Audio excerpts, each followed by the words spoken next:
مساء الخير والسعادة. النهاردة هنتكلم عن بيت التلي في أسيوط. والتلي ده اللي ما يعرفوش أو تلي مصر عموما هو ملوش مثيل، ملوش حل، محدش يعرف يعمله إلا إذا كان عبقري، عبقري في التنفيذ وعبقري في الخيال كمان، مش بس التنفيذ. والتلي بيعتبر من أجمل إن ما كانش هو أجمل فعلا حرفة يدوية في مصر. هو عبارة عن قماش من التل زي ما احنا شايفين كده، متطرز بمعدن، والنوع الأغلى منه متطرز بالفضة. وفن التلي تعتبر أسيوط هي العاصمة للفن دوت. وفن التلي منتشر من عشرينات القرن اللي فات، ولبسوا كتير جدا من الممثلات والمغنيات العالميات وقتها. وكانت اللي تلبسه بيدي انطباع عن الشخص ده ان هو بوهيمي، وان هو مغامر، وان هو بيحب يسافر لبلاد الشرق، وان هو بيحب ياخد من حضارتهم ومن تراثهم. والتلي كان مشهور جدا في استخدامه في بدل الرقص، وده كان في افلام الابيض والاسود. تلاقي رقصات كتيره زي مثلا سامية جمال وزي تحية كاريوكا لازم عندهم بدله من بدل التلي. وفن التلي أخد شهرة كبيرة جدا، حتى ان بيت الأزياء العالمي ديور سنة 1997 عمل كوليكشن كبير جدا من قماش التلي. وكمان بيت أزياء تاني عالمي، يعني بيوت أزياء كتيرة أخدت أو استلهمت من فن التلي في الأزياء بتاعتها. بصوا كده الجمال، حاجة كده وهم. هما بيعملوا من القماش التل العادي بيعملوا منه لوحة فنية.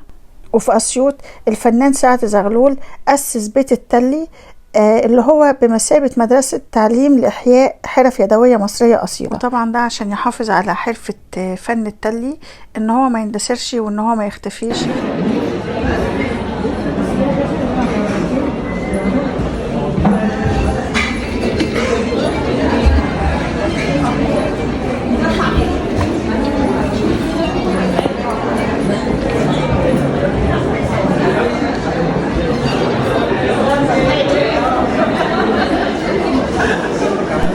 هنا كده انا كنت بجرب السكارفات والشيلان، حقيقة حاجة وهم. اللي انا لابساها دي السكارف ده تحفة، جميل جدا جدا، حاجة كده كلاس وحاجة جميلة جدا، ويبان عليها ان هي يعني حاجة ذو قيمة. اتفضلي. هنتكلم عن التلي. هو التلي حرفة أسيوطية شارك بها محافظة أسيوط منذ القدم. أحياها الفنان التشكيلي سعد زغلول، وأحيا أحيا التلي وأنشأ بيت التلي كبيت متخصص لحماية التراث. هنتكلم على القطعة اللي قدامنا دي، قطعة أثرية، دي قطعة من القطع القديمة المميزة الحلوة طبعا. ده التراث الشعبي الأصلي. كده في محافظة أسيوط. محافظة أسيوط. طب بتعمل من ايه بقى دوت؟ يعني الشغل ده قماش تل مشغول بمعدن مطلي فضة. المعدن اللي هو ده اللي موجود على الترابيزه هنا معانا ده، صح؟ هنا اللي هو ده هنا. دي شرايح فضة. فضة معدن مطلي فضة، بس احنا بنبقى حريصين ان احنا بنشتغل بنسبة عالية من الفضة. يعني بيت التلي هو مركز متخصص في إحياء التراث، فبنحافظ على المشغولات زي ما هي. وايه تاني هنا؟ ده بتعمل منه طرح؟ ده سكارف، ده المثلث ده. ده حلو قوي. البنات الصغيرين حاجه كده. طب انت بتشتغليه كده؟ انا بشتغل وبدرب البنات. لا قصدي بتشتغليه بيبقى في مثلا تحتيه رسمه، ولا انت بالعاده؟ انا لسه بقول لواحده دلوقتي، بقول لها ده يعني هندسه وفن. لان انت بتعملي لاين معين، وبتعملي اشكال، وبتعملي حاجات، وبرده بتعملي الرسمه الموتيفه الاصليه الموروثه زي العروسه، الجمل، ما برده يبدا حس فن. الحاجات اللي هي الموتيفات الفن الشعبي. الفن الشعبي. طيب بتعمل منه مثلا شيلان مثلا زي كده؟ في شيلان كبيره زي كده، في صغير بتاعه. ودي هنا بالالوانات الجديده، الفضه مطليه لون. عملنا ميكس الالوان في الدريس البناتي الحلو الصغير ده. وظفنا يعني كذا حاجه. وفي الوان انا شايفه ده. ايوه شايفه انتوا شغالين على جديد قوي. الله حلو قوي ده كده. ينفع سواريه؟ تلبسه بقى. لا مش سواريه بس، كمان ممكن تلبسيه على بنطلون الجينز وتطلعي بيه. ده من القطيفه وحلو قوي دوت. اللون ده جميل قوي. واللون ده كمان حلو. ده شال؟ ده على الاخضر. ده كشال، او بيتاخد بيتفصل منه بقى بلوزه، يتعمل منه كاشو، يتعمل منه كذا حاجه يعني. جميل قوي. الالوان بتاعته ده حلو قوي ده. ده بقى التراث. هو ده كده من اسيوط صح؟ اسيوط. ايه الفرق بقى بين الموتيفات الاسيوطي والسيناوي؟ لا بتختلف طبعا، كل واحد ليه طابع مميز. التراث الشعبي الاسيوطي مش اسيوطي بس، هو احنا بناخد التراث عن جمهوريه مصر العربيه كلها. يعني العروسه دي موجوده في كل المحافظات، الجمل، الشمعه، الابريق، كله. بس هي اسيوط مشتهره بالحرفه نفسها، بالشغل بتاعه من ايام محمد علي. والشغل ده بقى بتسوقيه هنا ولا بتسوقيه بره؟ يعني له مصر بنعمل معارض في تراثنا، احنا دايما حريصين ان احنا بننزل تراثنا.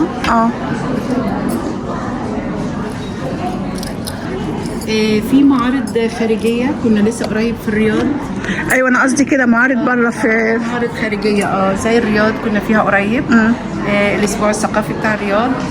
بيبقى عليه في الجنادريه كمان. في الجنادريه في الجنوب. لا ما نزلناش ده. في السعوديه في بقى بيعملوا حاجه اسمها الجنادريه. بتبقى فيها كل بقى حاجات التراث. حاجات التراث بتاع الرياض. الاسبوع الرياضي، اسبوع الرياض الثقافي ده كان يشمل كل السعوديه، يعني عسير ونجد ومن كل حته في السعوديه. فكان التراث بتاعهم جميل جدا يعني. هم السعوديه بلد جميله وبيعرضوا حاجات. طبعا احنا هيزعلوا كده. ده جميل قوي ده حلو قوي. بس شايفين الجمال.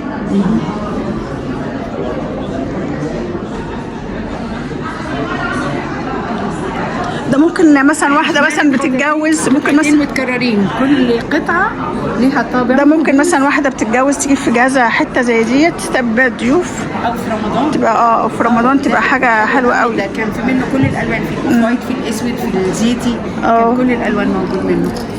احنا كمان عملنا الكرافات. يعني ناس كتير تقول لنا طب الرجاله ما لهمش يا جماعه نصيب من شغلكم الحلو ده؟ حلو قوي. عملنا كمان الكرافتات دي السواري. دي جميله. وعملنا البيبيون ده كمان، مش بس الرجال اللي بياخدوا الكرافته، كمان البنات بيبقوا فورمال. وبالتالي عملت البيبيونه دي جميله. اليوم جميل قوي.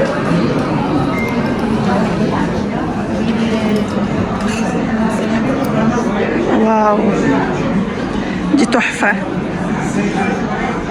انت برضو اللي بتفصليه ولا بيجيلك، ولا انت بتخلي حد يفصل لك؟ يعني حد يقص لك وبعدين انت ترازي عليه؟ في واحده بتفصل البنات اللي بيشتغلوا متكامل يعني. ودي البيج دي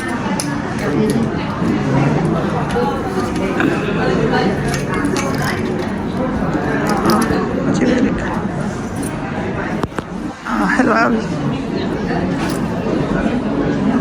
شغل جميل. انا عاجبني برضو الحاجات اللي بالقطيفه قوي. يعني تحس انها كمان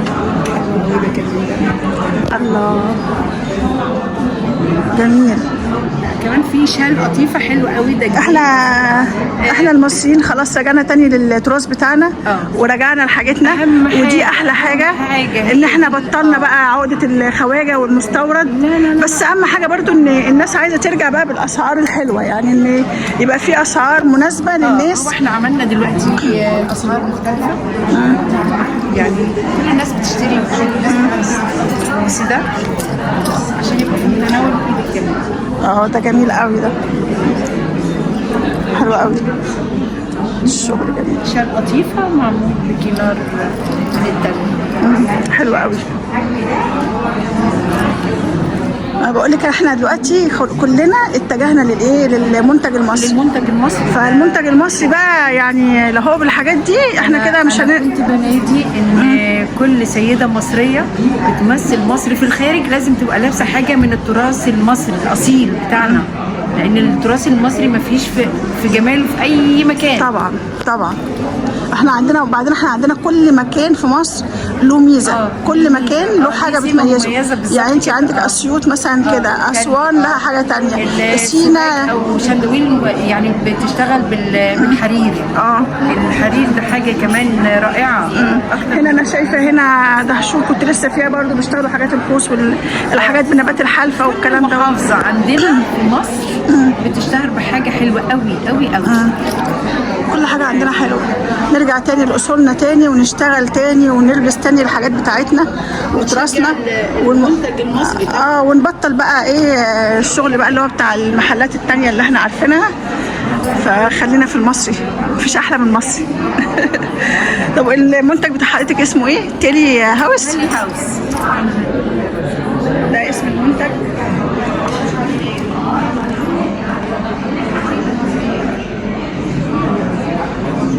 انا اتشرفت بيكي والله، وعايزه اقول لك ان من احلى الحاجات اللي انا وقفت عندها. انا ما وقفتش عند الحاجات التانية مع ان التاني برضو جميل، بس ده شدني يعني.